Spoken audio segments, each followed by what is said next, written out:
Um, okay, there we go. We're live on YouTube. Welcome, Nina. Thank you for doing this. I'm so happy that So we met. I can't even, can you hear me? I can hear you very well. Are There we we? Go. We're live on YouTube. Welcome, Nina. Thank you for doing this. I'm so happy that So we met. I can't even, can you hear Okay. me? I can hear you very well. All right. So, YouTube. Welcome, Nina. Thank you for doing I'm so happy that we met. I can't even, okay. I can hear you very well. Okay, All this is a right. little weird. That's very weird. Nina, thank you for How do I mute us in one place? Maybe I just shut off the Okay. Are we still there? Good. I think it's good. I'm gonna excuse me, anybody who may be watching. Let me just go here and see if it shows up in another place because I just closed my um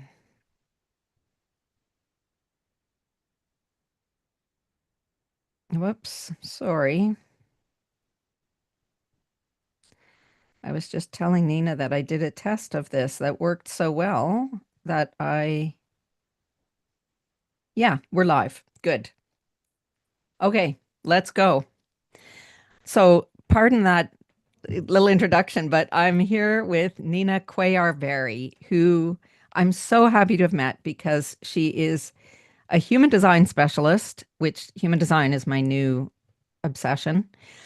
She's a certified quantum human design family coach. She's a retired special ed teacher, and she is about to publish a book called Parenting with Human Design. So, this is like a confluence of all things from across all my different channels, literally, of YouTube. So thank you for being here. Tell us a little bit first about your own journey. You said that you've actually retired from teaching. I did. And of course, I have two adult children now. And in the early years, I really only had some tools, you know, that were helpful to parenting. And after I became a teacher, I had many more tools because in special ed, you get a lot of training and different behavior management kinds of strategies. And they helped a lot, but it still wasn't, my parenting journey still didn't feel very smooth at times, which I know that's normal, but there were some big things that I was still struggling with. And it was after I retired, or as I was retiring, that I discovered human design. And the more I learned about it, the more it told me about myself and about my children and how I could make things much easier in our interactions. And it made all the difference with one of my children. And I've just been so happy to have found it. I became a certified family coach because I was also wanting to reach out and help families. I worked with a lot of families when I was a teacher in early intervention and early childhood special ed. But here were more tools that I could use. And it's such a big part of my life now that I can't even remember sometimes what it used to be like before. Well, we are all about more tools here, specifically because, as I was just saying to you, my audience for this YouTube channel and my platform in general is divorced fathers and women who are partnered with them and who are stepmothers. And the problem that we have in the parenting journey is that many of our, what I would call normal parenting tools, are not available to us in this context, either because the kids are not living with you enough of the time to be able to engage the way that your tools would require, or because of the maybe hostile environment between two households where your normal parenting strategy is being criticized in the other home. So we need to stock up on these like extra special tools that might not otherwise come into your world, but they give you such a leg up in terms of being able to bypass a lot of the, not the challenges, but the uncertainty, to be able to know something means that you can go straight to a different kind of useful solution instead of bouncing around. So, what can you say by way of introducing human design? Because I'm sure many people watching are complete beginners. Human design is a system, a framework for understanding people. So it's in a way, it's a personality system, but it also has roots in very ancient traditions like astrology, the I Ching, the chakras, uh, modern day quantum physics, as well as the Kabbalah. And what it is a very certain map of who a person is. So you come in and your type and your human design is based on your time of birth, location of birth, and date. And it never changes. And that's what I like about it. It's if you have that information, you have everything, and it's never going to change. You will always be a manifesting generator or a generator.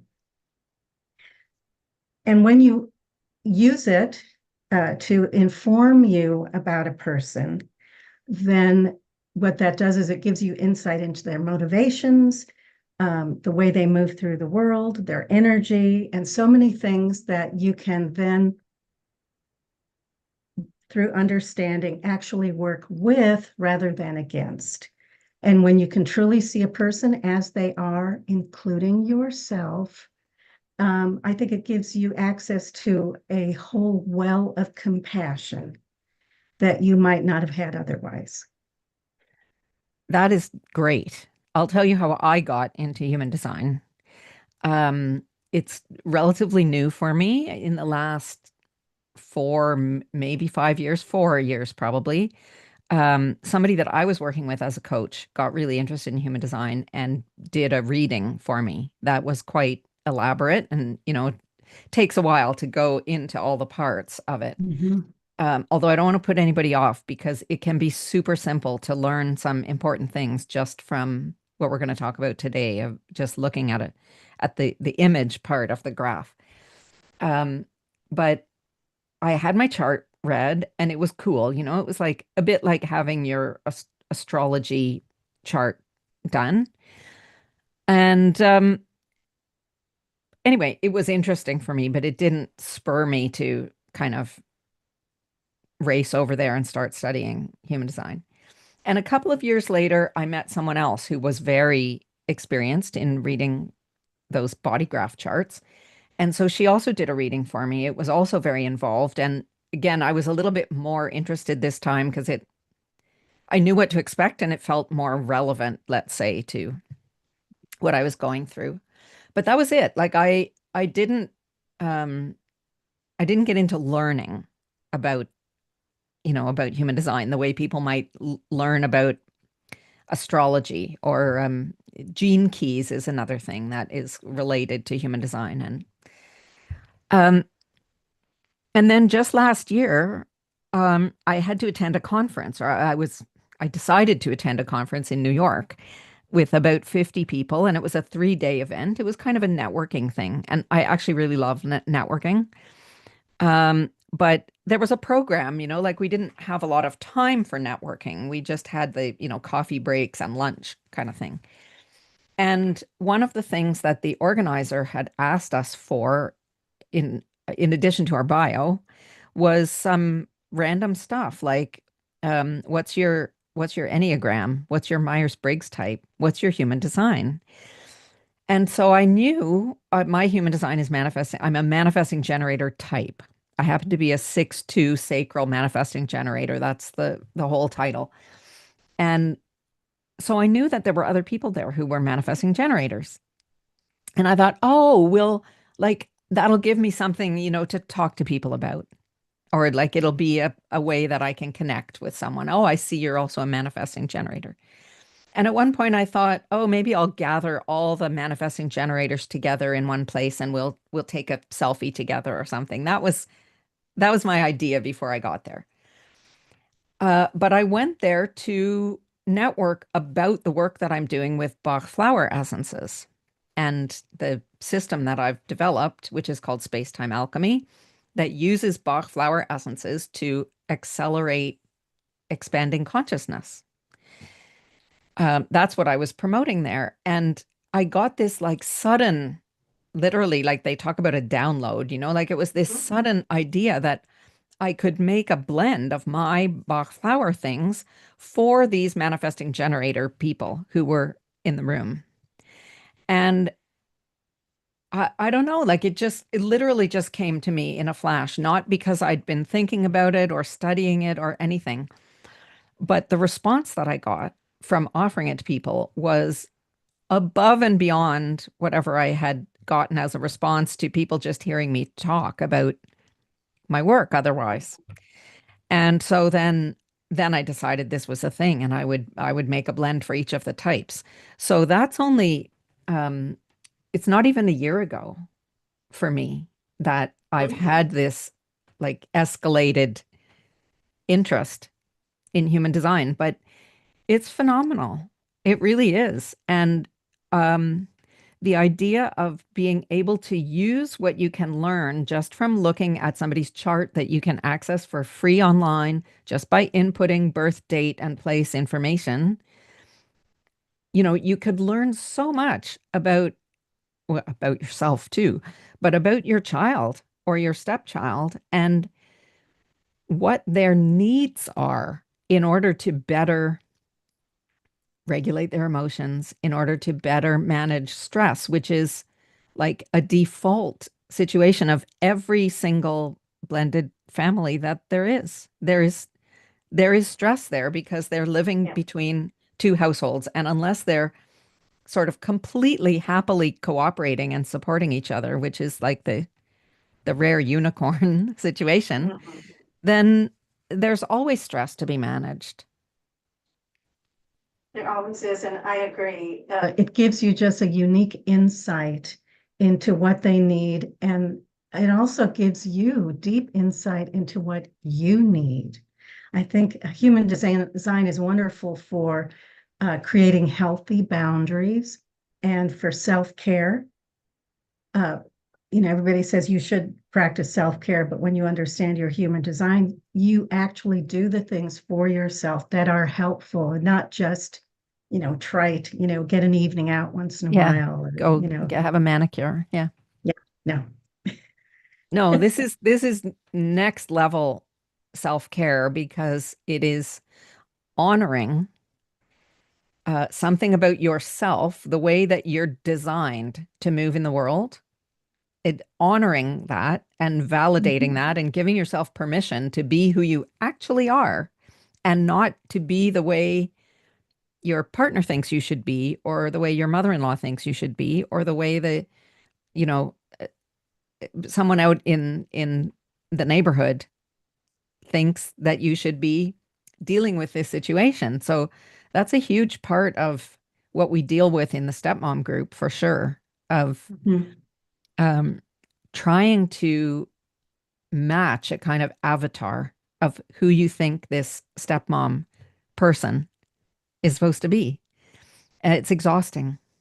It is exhausting. And what's helpful about human design in that situation is that you can then take some pressure off yourself because by looking at your, bonus child's body graph, you can see, oh, this profile needs a lot of alone time, or Right. this profile needs, more choices, or needs more information, or all kinds of things. Yeah. Yeah. Yeah. And no, he's not being extra rambunctious. He's being a defined sacral type. Yeah. I want to show everybody um, what a body graph chart looks like. So There you hang go. on, I'm going to get rid of this window here and you should be able to see it. So this is what you get when you go to this particular site is called Genetic Matrix. It's free. I'm not affiliated with any sites. I just picked one to show you what you can get by putting in birth date and birthplace. This one happens to be my new step grandson, who was just born a couple of weeks ago. And I pulled up his chart to just say, oh, I wonder who this little being is going to turn Oh, out to be, right? lovely. Very Uh, much. so we have all this information and it looks all kind of intimidating, but you don't need to know about all of this stuff. You can start first of all with just the type. So here you have emotional generator. What I said a moment ago was that I'm a sacral manifesting generator. So um, the it's really just the type is really how can I say not really, but there is projector, reflector, generator, manifester, and manifesting generator. Is that right? Have I got them That's all? exactly right. And it's pretty easy to just read a few sentences about, what that means, what that could mean in terms of understanding somebody's personality and the things that you just mentioned about, uh, you know, someone, certain kids being more laid back and wanting alone time, and other words who are rambunctious, other ones who are rambunctious and need a huge amount of physical activity or need to be entertained, whatever it might be. But I would love it if you could just talk about the significance of these shapes on the body graph and what it means for them to be. You can see a couple of them are white, which is means blank essentially, and other ones are colored in. And it doesn't actually matter what the colors are, they're just colored in. There's only blank and colored in. Is that right? That's correct. They make colors, to make it pretty and interesting, but colored in means colored in and or defined actually, and white or clear or empty means open. Right. So Well, you go ahead.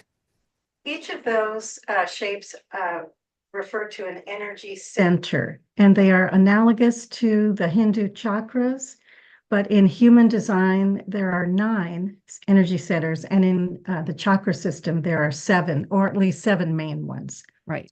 And so, going from, well, let's just say that the ones that are colored in means that you have consistent access to the energy of that center. And if they're white, that means you have inconsistent access to that energy. And in fact, if you are around somebody who has that center colored in and yours is white, you will actually feel and amplify that energy while you're around them. So this is a really interesting point. Let me just interrupt you for one moment. When we're talking about kids who are easily and maybe even inexplicably influenced by the other parent in ways that we can't understand, sometimes the understanding of that is looking at this kind of chart and seeing It where can that be. where that child has an open center. And then you can let yourself off the hook in the sense of understanding that it's not about anything except the way this kid is made, right? And that you can stop, I don't know, fighting against something that's impossible and stealing all of your energy instead of pivoting your strategy to something that could be more helpful. Um, if we just want to, just briefly look at the centers and the energy Sure. that they do. The top one, the top triangle is the head center, and that's a center for intuition, for ideas, inspiration, um, all of that kind of stuff. Next down that triangle is the ajna, and that is where we have concrete thinking, logic, where we keep lists, memory, and that kind of energy. The square is your throat center, which is a center for communication, inspiration, or rather, not inspiration so much as manifesting, Ah, and creating things. that's the Okay, brown one here. that's the brown It's at one. the throat area, I guess, if you would look at the body image there. Exactly. The diamond shape is it's got like three different names. I just call it the G center. Yeah. And this one is open. And the G center is where you have a sense of self, who you are. It's also the center for feeling loved. So lovability is Mm, there and all of that. When you have an open G center, you are actually very prone to questioning whether you're lovable. mm. And that's just a function of having it open. It doesn't mean that you're not a good enough parent and showing your child that you love them. That's just a question that is a part of it. The small triangle The pink there one.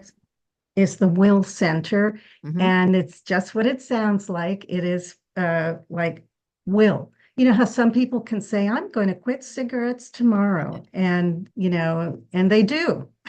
They probably have a defined will center, but it's also for resources and sustainability and feeling like you can make uh, support other people.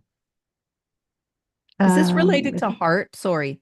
That is that little some triangle people something? call that the heart center. So in some branches of Okay. human design, they do call that the heart center. But I've heard other people, call that the diamond in the middle, the heart center too. That's why I like to keep them, Okay, so separate that's without that one is bringing the the will heart in. center. Yes. And then if you go on the right side, that triangle, the brown triangle, Hmm. is the emotional solar plexus, and that is the center for emotions and for passion and for relationships and all that really also creativity and the arts. That's all in that center. Straight across to that's the sacral center, and This that pink one, is this the pink pink square, yeah. is for this person has consistent and sustained access to life force and workforce energy. They need physical activity. It is for everything that you need to physically do um, is right there. That's a wonderful center to have defined, but something to be mindful of if you don't have it defined. Right. The triangle to the left is the spleen center, and that is where fears live. Mm. It's all about protection, survival, safety, brief intuition in the moment. And whatever you're afraid of, those deep core fears, that's where they live, right there. And then the final square at the bottom is the root center, and that is a pressure center, as well as the head center was as well. But it's for timing, Mm. and it's actually timing with regards to how long do I have to do this? Do I have enough time to do this? Right. And this person actually has a really good uh, relationship with time. They will not feel pressured to do things. If you have it open, it always feels like you're not doing enough and you're always behind and you have a list that never gets done. Oh, cool. So to have this, if this square at the bottom were to be not colored in, that would mean someone who by nature never feels like they have enough time. By nature, yes. And So, that there's always more to do. so how cool would that be to know that it's not an annoying trait of your child to feel like they're always running out of time or to be, I imagine this could be a child who has a lot of difficulty transitioning from one thing to another because something isn't done and they didn't get enough time to finish what they were doing. or It, to be afraid constantly that they're not going to have time to get ready for something, or that all of the pieces aren't in place to allow them to be ready for something um, happening. that can Does that make definitely be sense? the heart of it because the energy of the root center is adrenaline. So it's very much in the moment, lots of energy. And it can go either way. It can be really positive. Oh, I have enough time to get this done. And I'm really going to put on, the pressure on myself. Or it can go the other way. Adrenaline, I really need to get this done and I don't feel like I can. Right. So that sounds, I mean, what you've just said sounds like a sort of typical response to maybe like school things of at the age of middle school or high school where they start to have deadlines for handing things in.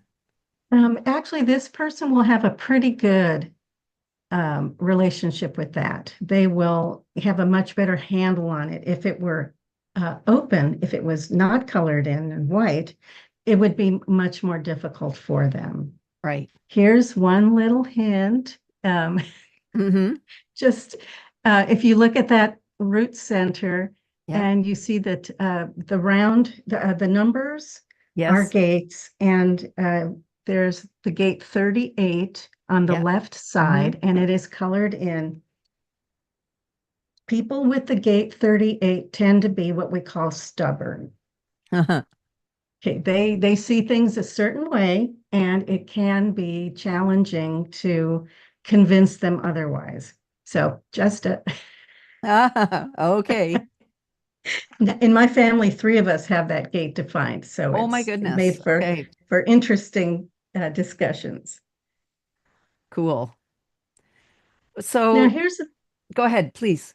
no, I just like to kind of say in my book, I break it down to four main parts of human design, and that if you just know those four main parts, you don't have to know anything else. And I like to make human design as functional and easy as possible because I think it's such a wonderful tool.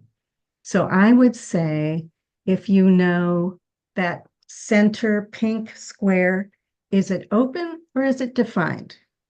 Do they have consistent access or not consistent access? Is that If the you know sacral? that, the sacral. Yeah.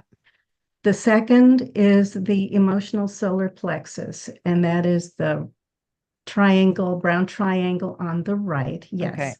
Yeah. Is that one open, white, or is it defined, colored in? Because if it's defined, everything that you see, hear, look at, understand will be through an emotional lens. You will be an emotional person. Mm. And if you have it white, then you're not.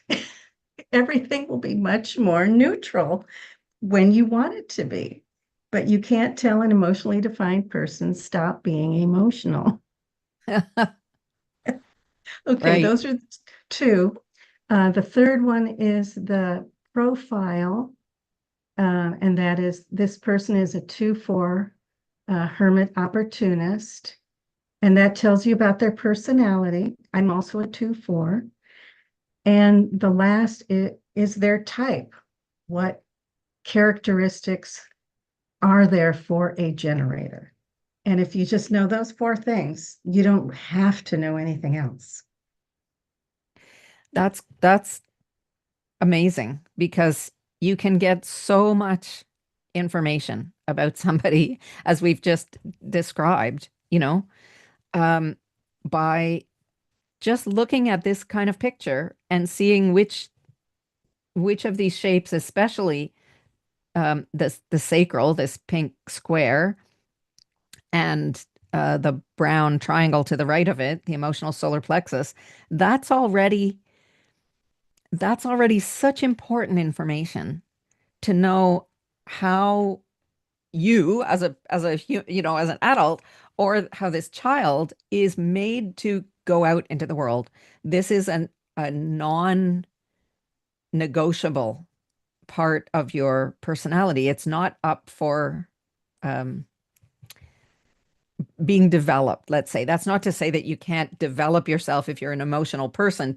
You need to learn strategies for managing your emotions, while someone who doesn't have this colored in uh, may just not have those kind of huge emotions flooding their system on a regular basis.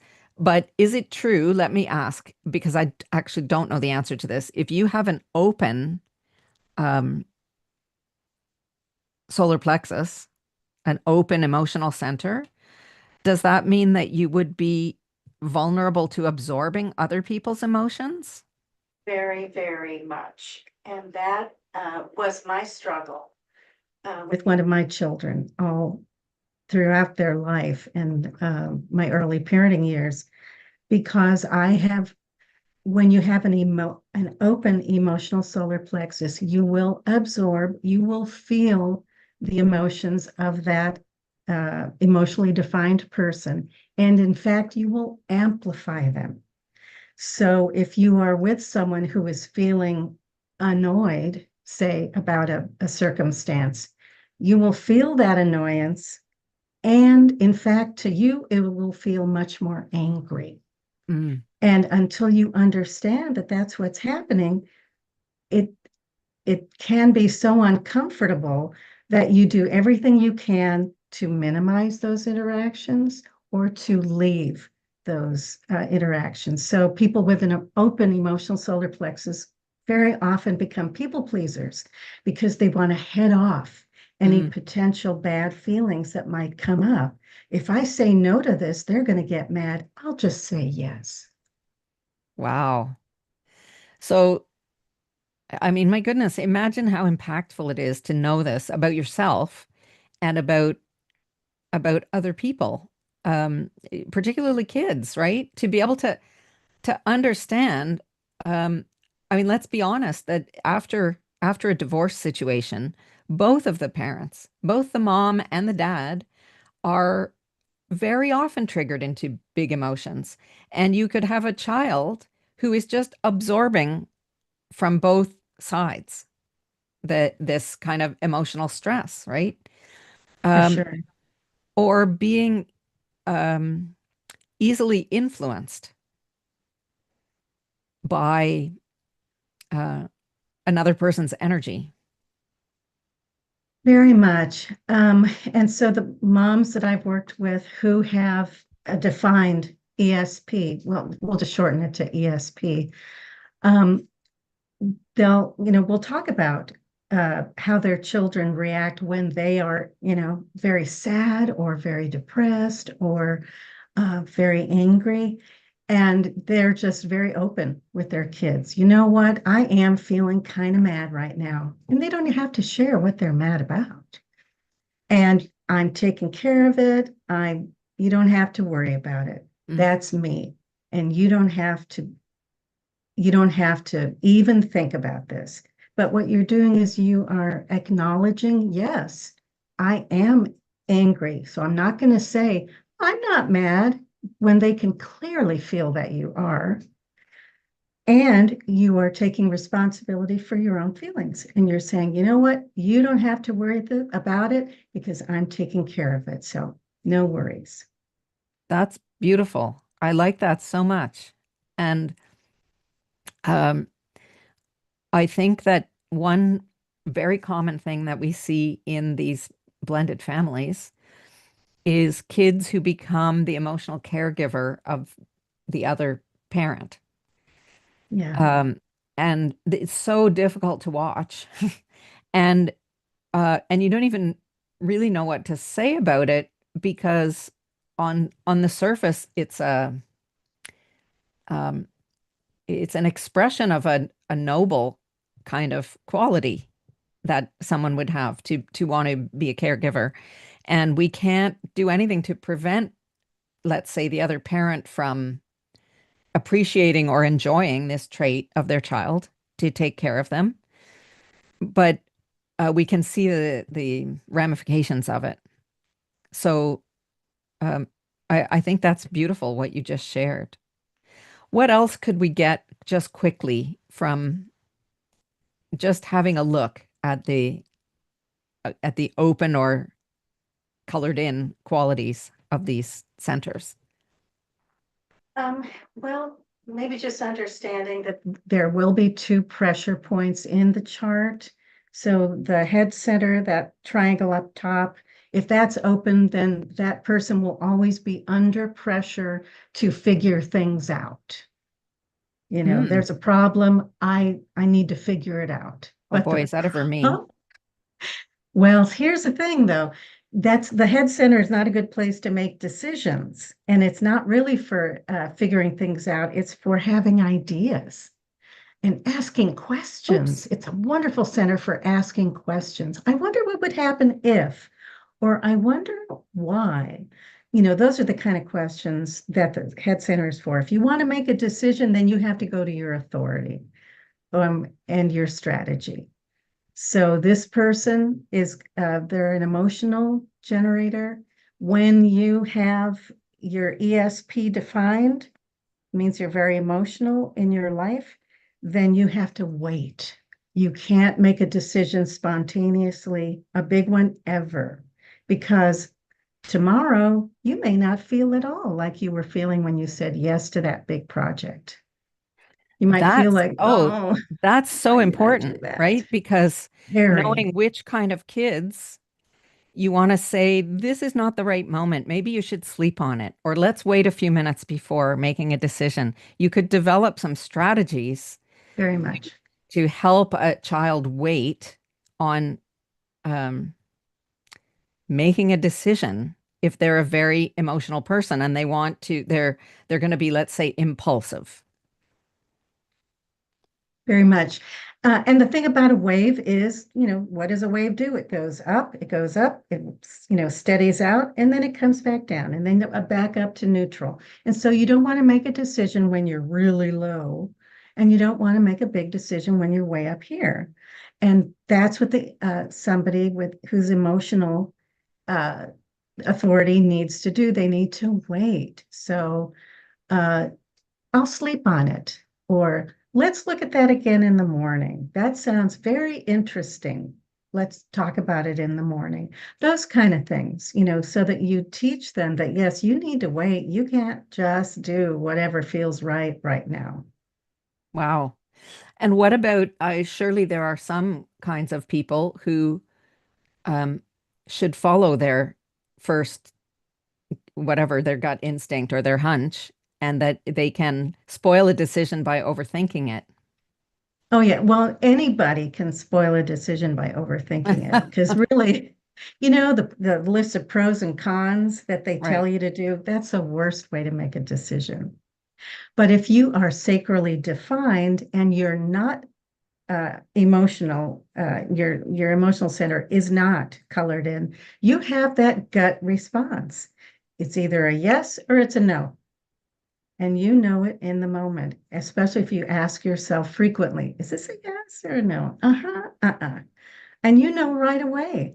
And for sacrally defined people, that's exactly the way to make a decision.